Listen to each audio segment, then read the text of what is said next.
saya akan melanjutkan lagi di bagian part ke-6, dan di part ini juga saya akan membagikan file terakhir yang saya buat di part yang ke-5 kemarin ya.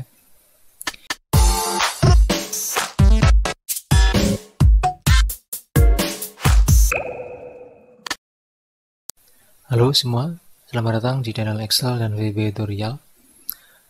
Oke, pada video kali ini seperti janji saya yang di bagian community kemarin, nah di video part 6 sini kita akan membahas atau melanjutkan lagi di aplikasi inventory barang multi gudang. Nah, di sini saya sudah menyampaikan kemarin bahwasanya saya akan membagikan gratis ya untuk file yang sudah saya buat sampai dengan part 5, karena memang dari part 1 dan seterusnya itu ada beberapa permintaan ya. Ada beberapa permintaan dari teman-teman, akhirnya mau tidak mau saya harus mengubah desain, dan desain saya ubah otomatis juga dia mengubah coding. Dan itu memang membuat kebanyakan yang mengikuti itu agak bingung ya. Kenapa? Karena setiap partnya itu berubah-ubah. Nah, untuk kali ini saya akan melanjutkan lagi di bagian part ke-6, dan di part ini juga saya akan membagikan file terakhir yang saya buat di part yang ke-5 kemarin ya. Tujuannya apa? Tujuannya ini supaya Anda bisa mengikuti part 6 dan part 7 terakhir nanti dengan baik. Artinya itu supaya tidak ketinggalan dan tidak bingung lagi gitu. Oke, nah bagi yang ingin mendapatkan file sampel sampai dengan part 5 kemarin, Anda bisa untuk mengetik di komen bawah nanti alamat email masing-masing, dan nanti akan saya kirim ya ke email Anda masing-masing. Jangan lupa juga untuk like bagi yang suka dengan tutorial ini, dan jangan lupa juga untuk subscribe bagi yang belum subscribe. Kita sama-sama bantu untuk channel ini supaya bisa bermanfaat untuk semua atau untuk banyak orang. Oke, langsung saja di sini saya akan jelaskan dulu.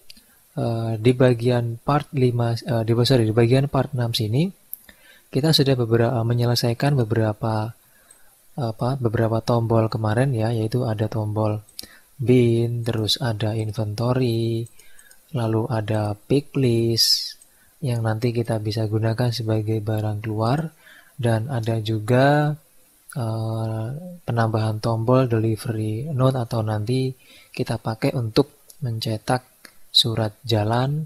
Terus print list ini kita gunakan untuk mencetak daftar barang yang keluar nanti kita serahkan ke petugas gudang supaya mengeluarkan barang sesuai dengan yang kita masukkan.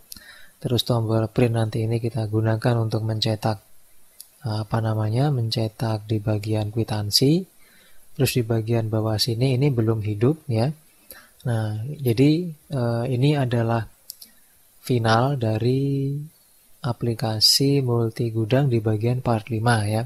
Jadi ini aplikasinya belum final, tapi ini file final di part 5 yang nanti akan saya bagikan ke Anda semua yang memang ingin mendapatkan supaya nanti mengikutinya itu tidak bingung lagi seperti itu.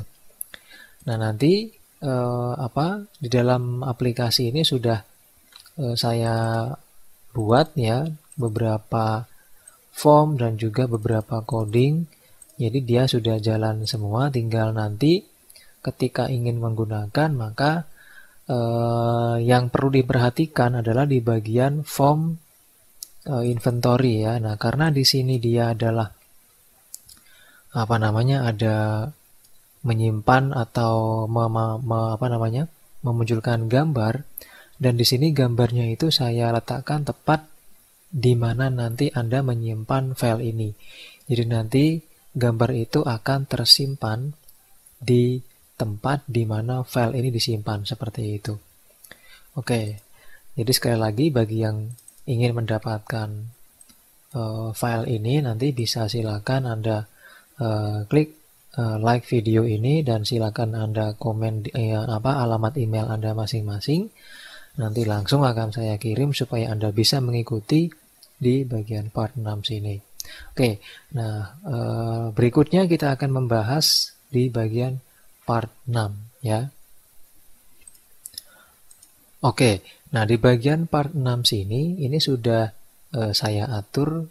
Di sini saya bedakan, sudah tadi kan tombolnya itu print listnya dia di sebelah sini ya. Sekarang sudah saya geser ini untuk membedakan saja bahwa ini adalah part 6 dan yang tadi adalah part 5. Oke, nah di sini di bagian form ini ketika saya jalankan maka dia sudah langsung otomatis menghitung ya berapa jumlah belanjaan yang ada di tabel atas ini, seperti itu.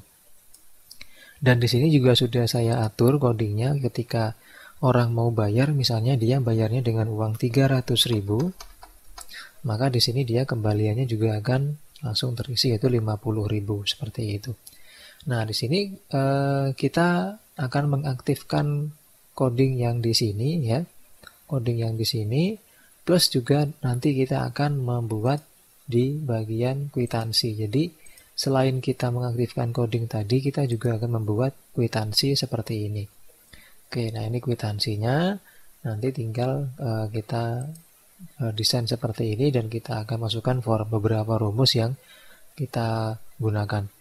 Oke, pertama di sini kita akan memasukkan dulu kita akan membuat dulu di bagian sheet kwitansi ini ya. Nah, di sini di bagian sheet kwitansi ini akan terhubung dengan sheet cetak barang keluar yang di sini tadi.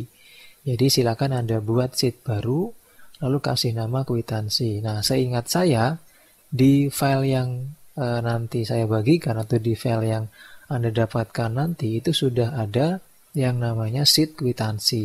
Jadi di situ silakan Anda desain untuk tampilannya itu seperti ini ya. Untuk lebih jelasnya di sini saya tunjukkan. Nah, dia seperti ini. Jadi di bagian pembuatannya itu dari baris ke 9 ya. Ini biar sama saja. Biar nggak repot-repot lagi nanti. Jadi kita samakan dulu. Jadi di bagian baris ke 9 kolom B itu saya kasih judul kolomnya adalah nomor.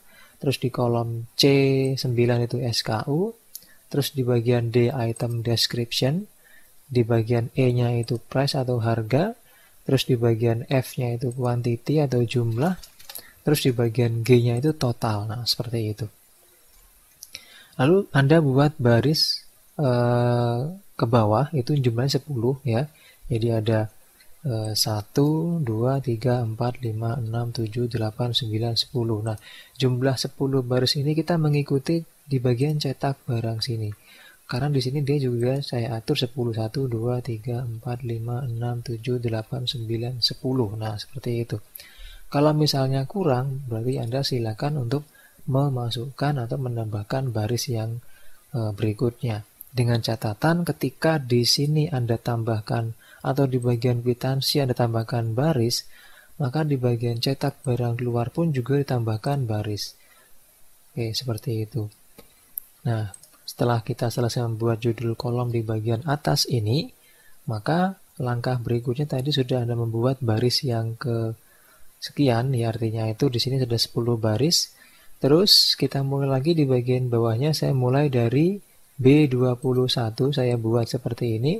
Saya kasih keterangan adalah notes ya. Jadi di sini notesnya adalah barang yang telah dibeli dan dibayar tidak dapat ditukar dengan alasan apapun kecuali atas perjanjian sebelumnya.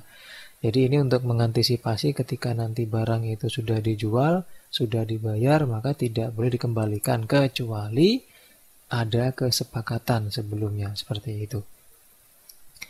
Oke, terus di bagian bawahnya lagi samping kanan sini dari kolom F, yaitu tepat-tepatnya di bagian F21 saya kasih nama subtotal, di sampingnya ada bayar, di bawahnya ada bayar, di bawahnya ada kembalian.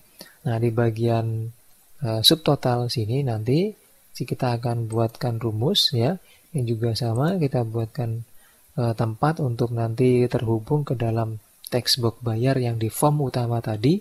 Terus ini juga menggunakan rumus simple saja antara bayar dikurang subtotal, seperti itu.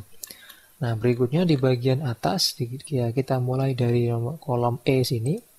Di bagian kolom E2 itu kita kasih nama invoice number, terus invoice date, sales, invoice to, address, dan phone.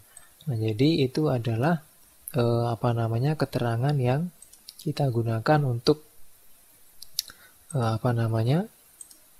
kita masukkan ke dalam aplikasi ke dalam kwitansinya ya. Oke, terus di bagian isinya sekarang ya. Nah, ini nanti Anda ganti ya dengan logo atau dengan dengan nama toko Anda masing-masing, atau logo juga masukkan di sini. Terus di bagian sini kita akan bahas isinya. Di bagian invoice number Anda tinggal klik, lalu tinggal ketik sama dengan ya. Nah, di sini kita hubungkan dengan cetak barang keluar tadi. Diklik, lalu Anda klik di bagian invoice-nya sini. Nah, itu tinggal ditekan F4 atau pengunci, atau diklik tekan F4 untuk menjadikan dia adalah absolute. Enter. Terus di sini tinggal Anda ketik sama dengan, rumusnya adalah today, buka kurung, tutup kurung. Artinya adalah invoice ini ketika nanti dicetak, maka dia akan otomatis tanggalnya berubah sesuai dengan tanggal kapan dia dicetak. Asalkan di sini untuk komputer Anda itu tanggalnya update ya. Nah, di bagian bawahnya ini juga sama dengan yang di bagian invoice number. Di bagian sales itu Anda juga ketik sama dengan, lalu Anda masuk ke sheet cetak barang keluar, lalu di bagian sini Anda klik yang nama salesnya. Tekan F4 untuk mengunci, lalu tekan enter. Oke, nah di bagian invoice itu pun juga sama dengan di bagian sales. Maka lakukan hal yang sama, ketik sama dengan, lalu masuk ke cetak barang keluar, terus silakan diklik di bagian customer, yaitu di sel ini ya. Oke, begitu juga dengan di bagian address atau alamat dan telepon atau phone-nya. Nah, di bagian nomor ini kita buat rumus seperti ini. Jadi kalau saya ulangi maka rumusnya begini, sama dengan if, buka kurung, lalu kita klik di bagian SKU sini misalnya, sama dengan petik 22 kali, artinya adalah kosong, maka kosong, selain itu, atau titik koma. Kalau misalnya Anda tidak bisa menggunakan titik koma, atau misalnya ketika menggunakan titik koma itu kok di enter dia nggak mau, maka silakan diganti titik koma menjadi koma. Oke, setelah seperti itu tinggal kita klik di bagian cetak barang keluar lagi. Kita klik di bagian nomor transaksi sini. Oke, lalu kita tekan enter. Nah, maka otomatis dia akan terisi. Ini juga bisa Anda lakukan ke bagian bawah dengan cara diklik kanan, copy, blok seperti ini, klik kanan lagi, paste dengan bentuk fx. Nah, kenapa saya menggunakan teknik seperti tadi, kok nggak langsung saya tarik saja ke bawah? Karena ini sudah saya format warnanya itu belang-belang seperti ini. Jadi nanti kalau saya tarik ke bawah, maka nanti warnanya itu berubah lagi seperti itu. Nah, di bagian SKU pun juga sama ya. Di bagian SKU ini kita ketik sama dengan lagi if ya. Buka kurung, nah seperti itu. Nah, di sini sama dengan if, buka kurung. Nah, ini kita klik yang sini misalnya, terus titik koma, sama dengan ya, kosong, petik 22 kali, maka kosong lagi. Selain itu, kita masuk ke bagian cetak barang keluar, Anda klik lagi di bagian SKU sini. Terus tutup kurung, enter, maka akan muncul seperti itu. Nah, ini juga sama, Anda copy ke bagian bawah, klik kanan, pilih fx. Nah, seperti itu. Oke, di bagian bola pun juga sama ya, jadi caranya juga sama dengan yang tadi. Price pun juga sama.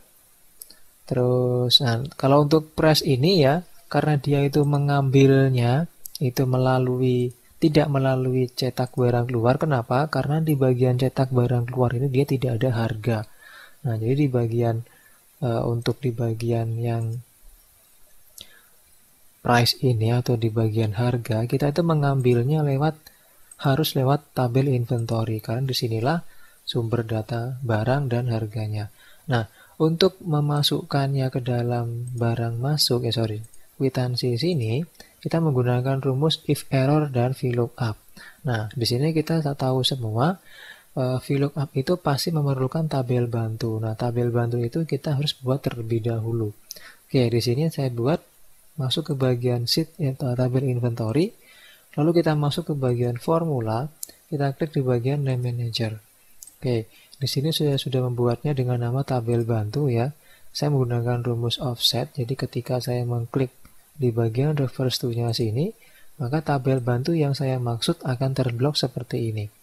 Oke, bagaimana cara membuatnya? Oke, caranya begini. Saya misalnya membuat yang baru, saya klik tombol new. Oke.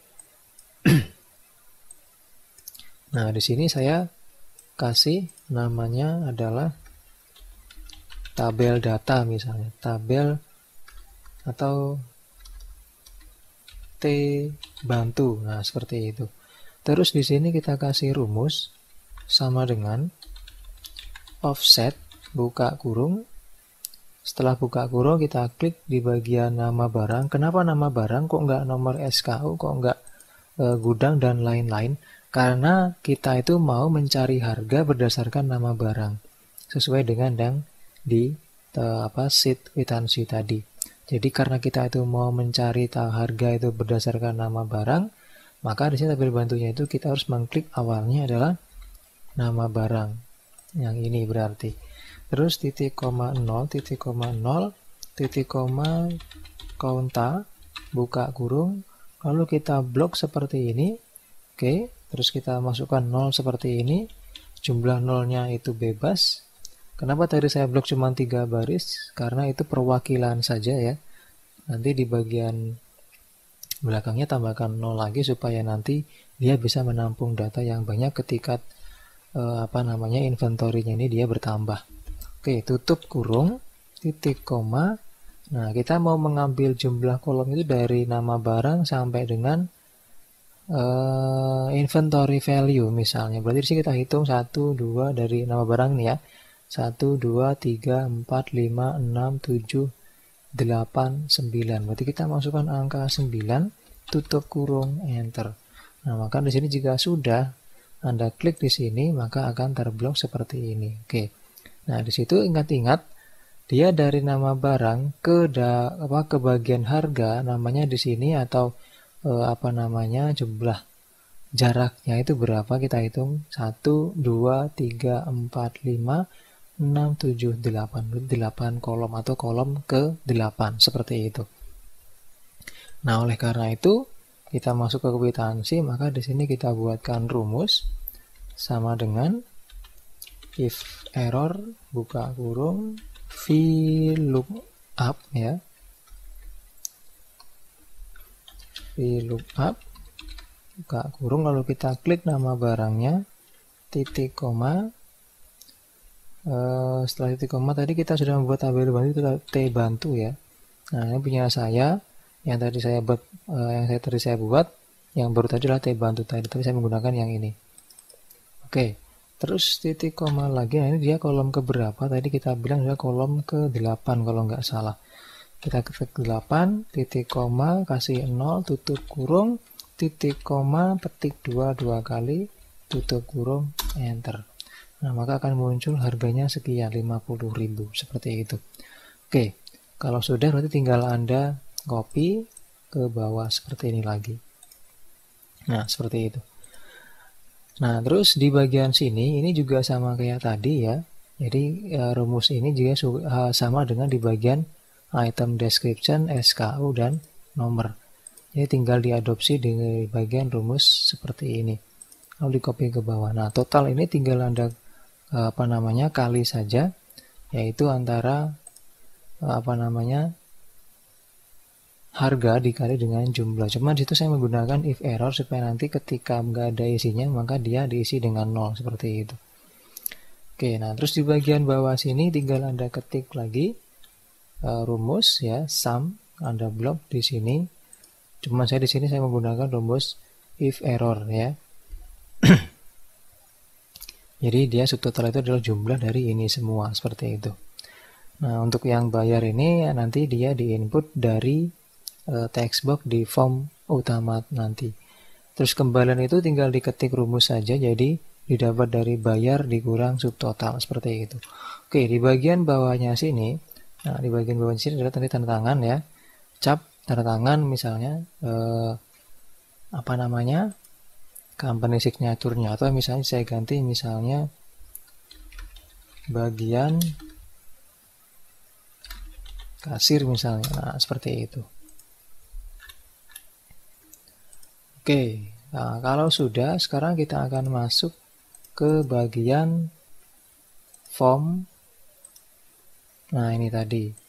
Oke, nah di sini untuk penambahannya, pertama kita akan masuk ke bagian user form inisial sini ya. Jadi kita masuk ke user form inisial sini. Nah di sini kita kita tambahkan lagi coding. Nah di sini penambahannya itu yang ini ya, yang form total. Form utama ya, tadi apa namanya ini, kita cek dulu. Oke, form utama total bayar. Nah, ini dia. Nah, jadi di sini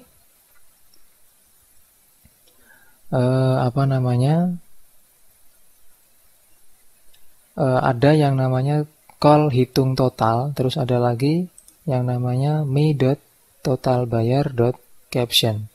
Oke, jadi ketika saya jalankan maka dia otomatis menghitung atau memunculkan berapa total belanjaannya, itu karena ada coding call hitung total. Nah, call hitung total ini kita dapat dari sini. Nah, ini.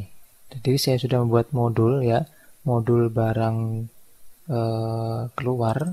Nah, di bagian modul barang keluar sini saya membuat modul lagi atau fungsi lagi atau coding lagi untuk menghitung totalnya berapa dengan nama sub hitung total. Terus di sini ada form utama.totalbayar.caption. Total bayar ini didapat dari ini. Nah, ini namanya adalah total bayar. Oke. Nah, jadi total bayar itu kita berdata yang tadi .caption sama dengan sheet7.ring.g21. Di mana sheet7 dan ring G21, sheet7 itu yang ini. Jadi kwitansi di bagian ring G21 berarti kwitansi G21 berarti yang ini. Nah, jadi nanti ketika dijalankan formnya itu akan menampilkan berapa jumlah total pembayarannya seperti itu. Nah, jadi di bagian user form inisial tadi. Nah, ini ya, call hitung total.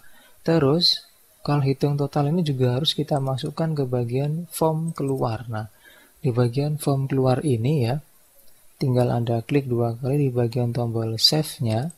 Nah, di sini Anda tinggal nanti menambahkan coding seperti ini. Ada call hitung total. Seperti itu. Oke.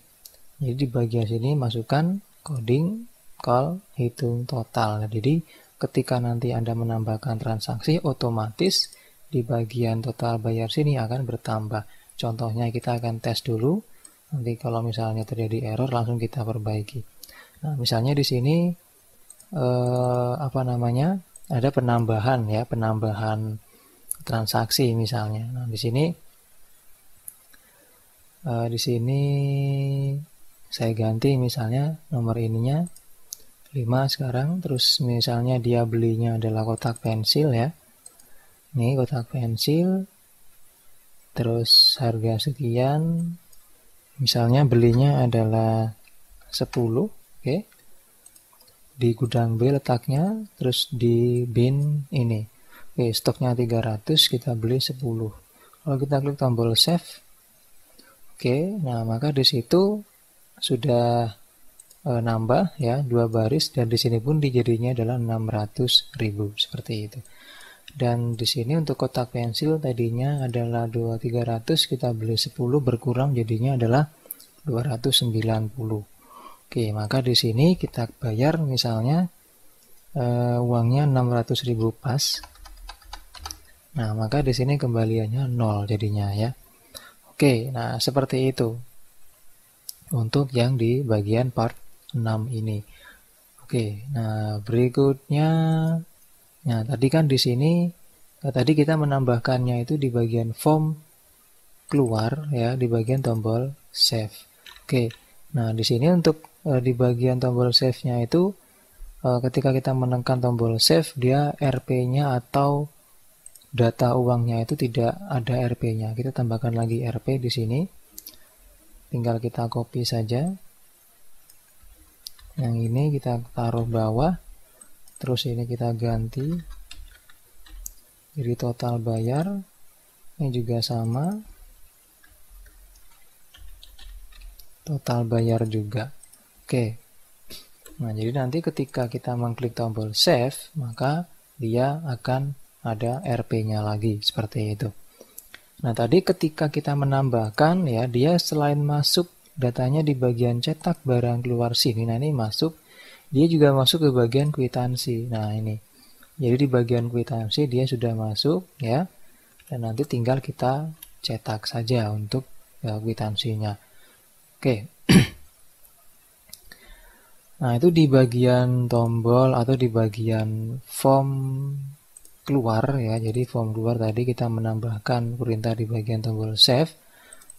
Nah, sekarang kita akan apa lagi ya yang mungkin saya kelupaan untuk menjelaskan nih. Oke, kita akan cek dulu satu-satu apakah ada yang terlewat.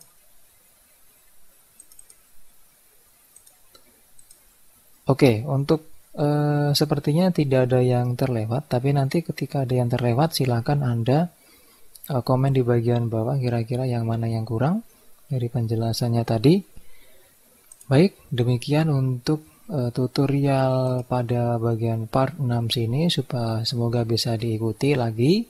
Dan sekali lagi bagi yang membutuhkan file ini silakan Anda klik like video ini lalu komen di bagian bawah supaya nanti bisa Anda mendapatkan file yang bagian part 5 dan bisa mengikuti tutorial ini sampai dengan habis. Oke, nanti di bagian part 6 maka kita akan memfinishkan di bagian cetak pokoknya di bagian percetakan sama surat jalan ya. Jadi di bagian surat jalan, cetak barang masuk, cetak barang keluar, kwitansi, sama nanti kita akan menambahkan di bagian form inventory itu nanti ada yang namanya barang atau penambahan stok ya. Jadi nanti kalau stoknya itu berkurang, kita akan kasih fitur untuk menambahkan stok. Oke, terima kasih sekali lagi. Sampai ketemu di bagian atau tutorial part berikutnya.